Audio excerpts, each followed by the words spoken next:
हरे कृष्णा, राधे राधे। मैं Sita Sumadhuri, welcome back to my YouTube channel. आप सभी भक्तों को मेरा दंडवत प्रणाम और बहुत बहुत आभार। आई होप आप सभी श्री श्री राधा रमन लाल और राधा रानी की कृपा से बहुत अच्छे से होंगे, बहुत खुश होंगे। कल से नवरात्रि स्टार्ट हो रहा है, इसलिए आज की वीडियो में मैं नवरात्रि से रिलेटेड कुछ फैक्ट्स, कुछ बातें आप सबके साथ शेयर करने वाली हूँ। तो चलिए आज की वीडियो को स्टार्ट करते हैं। तो मैं यही प्रार्थना करती हूँ कि माता रानी की कृपा आपके और आपके पूरे परिवार पर हमेशा बनी रहे। आप सब बहुत अच्छे से रहिए, बहुत खुश रहिए। नवरात्रि के दौरान माता रानी की कृपा उनकी भक्तों पर बरसती है। इस दौरान उनकी भक्तों की सभी समस्याएं दूर हो जाते हैं, सारे कष्ट दूर हो जाते हैं, सारे बाधा मिट जाते हैं, सारे पाप दूर हो जाते हैं और उनके परिवार पे सदा सुख, समृद्धि और शांति बनी रहती है। तो चलिए अब देख लेते हैं नवरात्रि किस दिन से स्टार्ट होने वाला है और कब खत्म होने वाला है, किस दिन कौन सा फेस्टिवल होने वाला है। तो नवरात्रि स्टार्ट हो रहा है मंडे सितंबर 26 को। इस दिन होगी माँ शैलपुत्री की पूजा। ट्यूसडे को होगी माँ ब्रह्मचारिणी की पूजा। वेंसडे को होगी माँ चंद्रघंटा की पूजा। थर्सडे को होगी माँ कुष्मांडा की पूजा। फ्राइडे को होगी माँ स्कंद माता की पूजा। सैटरडे को होगी माँ कात्यायनी की पूजा। संडे को होगी माँ कालरात्रि की पूजा। नेक्स्ट मंडे को होगी माँ महागौरी की पूजा और लास्ट डे यानी कि नेक्स्ट ट्यूसडे को होगी माँ सिद्धिदात्री की पूजा। ये जो माँ दुर्गा की 9 रूप है, इन 9 रूपों की क्या महत्व है ये जान लेते हैं। नवरात्रि के पहले दिन यानी कि प्रतिपद के दिन माँ शैलपुत्री की पूजा की जाती है। शैल का मतलब होता है पहाड़ या पर्वत और पर्वत की बेटी होती है माँ पार्वती, इसलिए इस दिन शैलपुत्री की पूजा की जाती है। ये दिन उनको उत्सर्ग किया जाता है। ऐसा माना जाता है माँ शैलपुत्री चंद्र ग्रह के ऊपर राज करती है, इसलिए मनुष्य की चंद्र ग्रह से रिलेटेड जो भी दोष है वो माँ शैलपुत्री की पूजा करने से कट जाती है। माँ शैलपुत्री हमें शक्ति तथा बुद्धि प्रदान करती है। तो नवरात्रि के सेकेंड डे में पूजा की जाती है माँ ब्रह्मचारिणी की।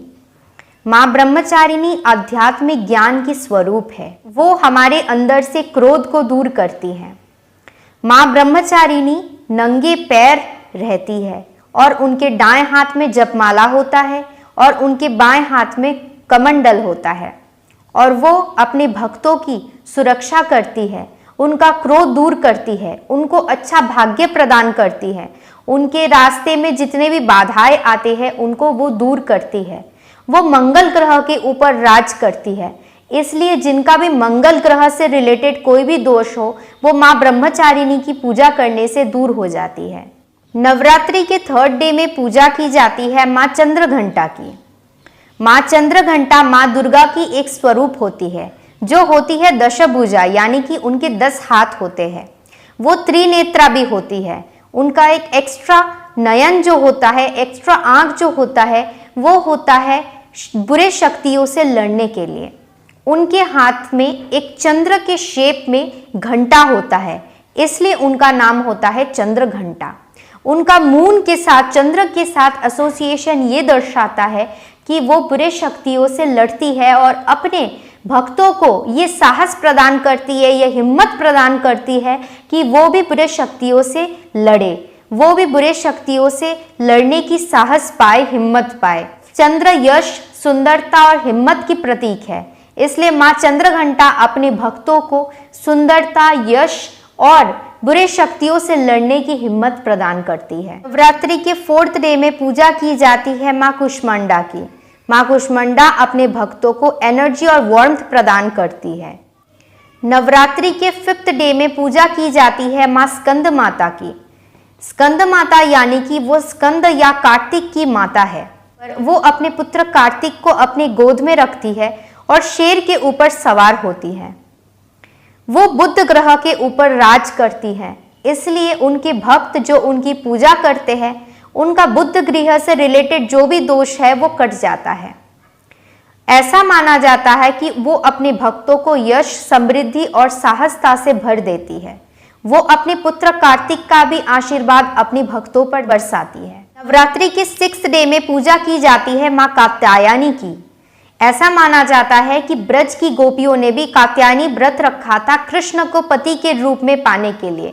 ओम कात्यायनी महामाये महायोगिनी अधीश्वरी नंद गोप सुता देवी पति में कुरुते नमः। 1 महीने के लिए कात्यायनी व्रत रखा था ब्रज की सारी गोपियों ने कृष्ण को पति के रूप में पाने के लिए।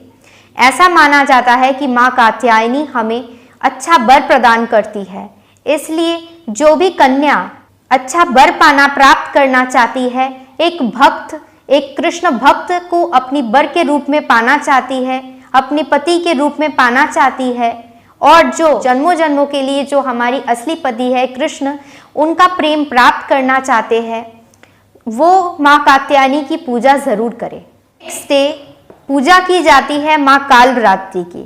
माँ कालरात्रि बहुत ही ज्यादा भयानक रूप है माँ दुर्गा की। वो सभी प्रेत, पिशाच, भूत और जितने भी नेगेटिव एनर्जीज है उससे लड़ती है और अपने भक्तों को नेगेटिव एनर्जीज से सुरक्षा प्रदान करती है। वो उनका रूप बहुत ही ज्यादा भयानक है। वो गधे के ऊपर सवार होती है, उनके हाथ में तलवार होता है और एक हाथ में आयरन हुक होता है। काल रात्रि, काल यानी कि मृत्यु और रात्रि यानी कि रात, एंड ऑफ नाइट्स। काल रात्रि बहुत ही ज्यादा भयानक रूप होती है और वो अपने भक्तों को सभी प्रकार के नेगेटिव एनर्जी से सुरक्षा प्रदान करती है। चाहे जितना भी भयानक रूप हो, लेकिन वो है तो माँ ही, इसलिए उनकी भक्तों को जो भी हानि पहुंचाते हैं, कष्ट पहुंचाते हैं, उनकी आगे बाधा सृष्टि करते हैं, माँ काल रात्रि उनका नाश करती है और अपने भक्तों को हमेशा अपनी संतान की तरह सुरक्षा करती है। 8th डे में पूजा की जाती है माँ महागौरी की। ऐसा माना जाता है कि वो सिर्फ सफेद वस्त्रों को धारण करती है, व्हाइट क्लॉथ्स धारण करती है और व्हाइट पीस का प्रतीक होता है, पीस को दर्शाता है, शांति को दर्शाता है। ऐसा माना जाता है वो बहुत ही ज्यादा शांत है और वो अपने भक्तों को भी शांत रखती है।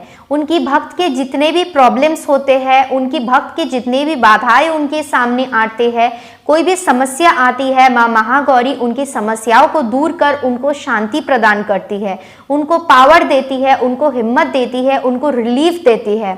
कोई भी तरह का स्ट्रेस हो तो उनसे उनको मुक्ति देती है। वो हमेशा हमारे अंदर की जो क्रोध है उनको दूर कर हमारे मस्तिष्क को, हमारे दिल को, हमारे मन को शांत रखती है। सो 9th डे में पूजा की जाती है माँ सिद्धिदात्री की। उनको बोला जाता है कि वो सिर्फ देती है, शी इज द गिवर। हमारी जितनी भी इच्छाएं हैं, हम जो भी कुछ उनसे मांगते हैं, हमारी सभी इच्छाओं को वो पूरी करती है, हमारी सभी विशेष को वो फुलफिल करती है। माता की 9 रूप जिनको नवरात्रि में पूजा की जाती है और हमने देखा कि इनका क्या क्या इंपॉर्टेंस है। ऐसा माना जाता है कि माताओं की इन जो 9 रूप है, इनकी बहुत ज़्यादा महत्व है। ये एक साथ कंबाइन होके, एक साथ एकत्रित होके, मिलित होके माँ दुर्गा की स्वरूप धारण करती है। कंबाइन होके ये माँ दुर्गा की स्वरूप बनती है। तो ये जो 9 रूप हमने देखा, ये माँ दुर्गा से ही आई है। माँ दुर्गा की अलग अलग स्वरूप है। तो इससे पहले भी एक नवरात्रि हुई थी, ये हर साल होता है। ये होता है मेनली मार्च या अप्रैल में, और अभी होता है जो ये होता है मेनली सितंबर या अक्टूबर में। सो नवरात्रि जैसे होती है वैसे ही वेस्ट बंगाल में, ओडिशा में, बहुत सारी जगहों में दुर्गा पूजा बहुत फेमस होती है, जो 4 दिन के लिए मनाई जाती है, जो नवरात्रि के दौरान ही स्टार्ट हो जाता है। सप्तमी, अष्टमी, नवमी, दशमी। तो ये जो दशमी होती है या दशहरा, इस दिन मेनली सिंदूर खेला होता है, जिस दिन सिंदूर से लेडीज खेलते हैं, विसर्जन से, माँ दुर्गा के विसर्जन से जस्ट पहले। और दशहरा के दिन ये दर्शाता है कि शुभ शक्तियों का अशुभ शक्तियों के ऊपर जीत प्राप्त करना, गुड ओवर इवल। तो भगवान श्री रामचंद्र ने इसी दिन रावण के साथ युद्ध में जय प्राप्त किया था और रावण का वध किया था। इस उत्सव को मनाते हैं बुरे शक्तियों के ऊपर, अशुभ शक्तियों के ऊपर शुभ शक्तियों की जो जीत है, इसको स्प्रेड करने के लिए, इसको दर्शाने के लिए, इस पॉजिटिविटी को दर्शाने के लिए। नवरात्रि के ठीक कुछ दिन बाद ही दिवाली आ जाता है। दिवाली के टाइम पे भगवान श्री रामचंद्र वनवास काल से सीता मैया और लक्ष्मण और हनुमान जी के साथ अयोध्या लौट के आए थे वनवास काल के बाद। तो इसलिए अयोध्या वासियों ने पूरे अयोध्या में लाइटिंग किया था लैंप से, दिया से। इसलिए दिवाली का उत्सव मनाया जाता है। बहुत लोग नहीं जानते हैं कि दिवाली के उत्सव के पीछे का महत्व क्या है। दिवाली इसीलिए मनाया जाता है कि भगवान श्री रामचंद्र वनवास काल से अयोध्या लौट के आए थे। तो चलिए आज की वीडियो को यहीं पे एंड करते हैं। आई होप आप सब पर श्री राधा रमन लाल और राधा रानी की कृपा हमेशा बनी रहे। आप सब बहुत अच्छे से रहिए, बहुत खुश रहिए। हरे कृष्णा, जय श्री राधे। तो अगर मैं वैष्णो देवी गई नवरात्रि चलते चलते किसी ना किसी दिन तो मैं अवश्य जाऊंगी और कात्यायनी मंदिर भी जाऊंगी। तो जब मैं जाऊंगी तो आप सबके साथ व्लॉग में ज़रूर शेयर करूंगी। तो चलिए आज की वीडियो को यहीं पे एंड करते हैं। हरे कृष्णा, जय श्री राधे, जय माता दी।